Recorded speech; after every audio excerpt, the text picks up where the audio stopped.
Testing of C&A DPT-250 differential pressure transmitter.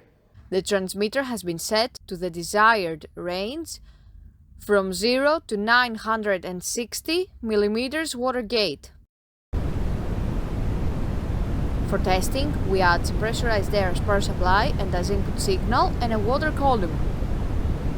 By manipulating the millimeters water gauge input signal, we see that as the input signal rises on the water column, so does the output signal on the mercury column.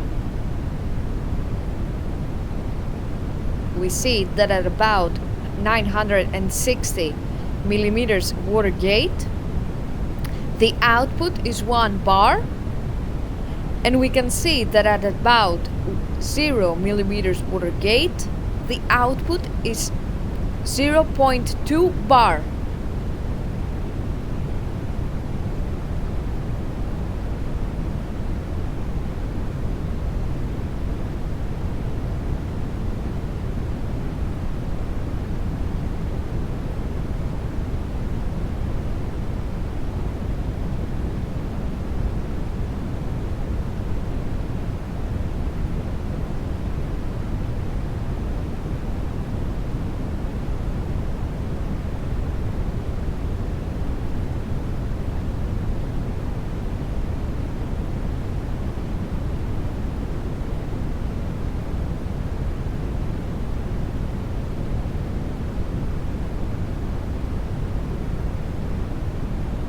It is now clear that the differential pressure transmitter is working successfully and is ready to be delivered to the customer.